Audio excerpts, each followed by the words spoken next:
اب جو حدیث ہم یہاں پہ ذکر کر رہے ہیں یہ نکاح سے متعلق ہے، یہ متفق علیہ حدیث ہے، اس کو امام بخاری اور امام مسلم دونوں نے روایت کیا ہے۔ حضرت ابو ہریرہ رضی اللہ تعالی عنہ فرماتے ہیں کہ حضور نے ارشاد فرمایا کہ ایسی عورت جو شوہر دیدہ ہو، یعنی شوہر دیدہ سے مراد ایسی عورت ہوتی ہے کہ یا تو وہ طلاق یافتہ ہو یا بیوہ ہو، یعنی اس کا پہلے کوئی شوہر رہ چکا ہو۔ ایسی عورت کو شوہر دیدہ اردو زبان میں کہتے ہیں کہ شوہر دیدہ عورت ہو تو نکاح کے معاملے میں اس سے مشورہ کیا جائے، اور اس کے مشورے کے بغیر اس کا نکاح نہ کیا جائے۔ اور جہاں تک مشورے کی بات ہے تو یہ مشورہ جو ہے یہ خاموشی نہیں بلکہ یہ بات چیت ہوگا، اور جہاں کنواری کا تعلق ہے تو اس سے اجازت لیے بغیر اس کا نکاح نہ کیا جائے۔ تو عورت کا مشورہ اور عورت کی اجازت اس کے نکاح میں ضروری امر ہے۔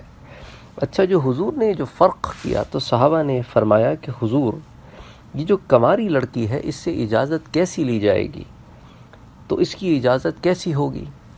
تو آپ صلی اللہ علیہ وآلہ وسلم نے فرمایا کہ ان تسکتا، اس کی خاموشی یعنی اس کا خاموش رہنا اس کی اجازت ہے۔ تو یہاں سے ایک مسئلہ تو یہ سمجھ میں آیا کہ وہ عورت جو شوہر دیدہ ہو، یعنی کہ یا طلاق یافتہ ہو یا پھر بیوہ ہو، تو ایسی عورت تو بآواز بلند مطلب ظاہری طور پر الفاظ کے ذریعے مشورہ دے گی، کیونکہ مشورے میں خاموشی نہیں ہوتی، مشورے میں گفت و شنید ہوتی ہے، بات چیت ہوتی ہے، اور جہاں تک کنواری کا تعلق ہے تو اس کی خاموشی اس عمل کی طرف ضامن ہوگی۔ اچھا، اس ضمن میں علماء کرام نے ایک اور مسئلہ بھی یہاں لکھا ہے کہ جو چھوٹی عمر کی بچی ہو پھر اس کے اوپر یہ خاموشی والی بات کا اطلاق نہیں ہوتا، یہ صرف اس عورت کے لیے ہے یا اس لڑکی کے لیے ہے جو کنواری ہو اور بالغ ہو، اسی لیے پھر تاکہ اس کو پتہ تو ہو کہ کس چیز کی اس سے اجازت مانگی جا رہی ہے۔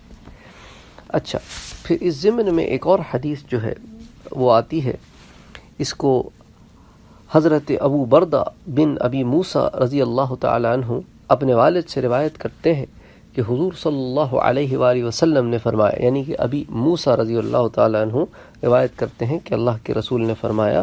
کہ سرپرست کے بغیر نکاح نہیں ہوتا۔ اس کو امام احمد نے بھی روایت کیا ہے کہ جب عورت کا نکاح ہوگا تو سرپرست ہوں گے اور سرپرستوں کی اجازت سے دیا جائے گا۔ اچھا، اگر سرپرستوں میں آپس میں جھگڑا ہو جائے تو پھر جو بادشاہ وقت ہے اس کی طرف سرپرستی کے جو اصول ہیں، جو چیزیں ہیں وہ منتقل ہو جائیں گی، اور سرپرست نہ ہو تو پھر صورت دیگر میں بادشاہ یا پھر قاضی جو ہے وہ اس کی طرف ولایت کا جو رسپانسبلٹی ہے وہ شفٹ ہو جائے گی۔ تو اس ضمن میں جو ہے وہ علماء نے یہ حدیث جمع کی ہے۔ اچھا، پھر امام احمد نے ایک اور حدیث نقل کی ہے، اس کا اخراج کیا ہے، اس کو امام حاکم نے کہا ہے کہ یہ حدیث درجہ صحیح پر ہے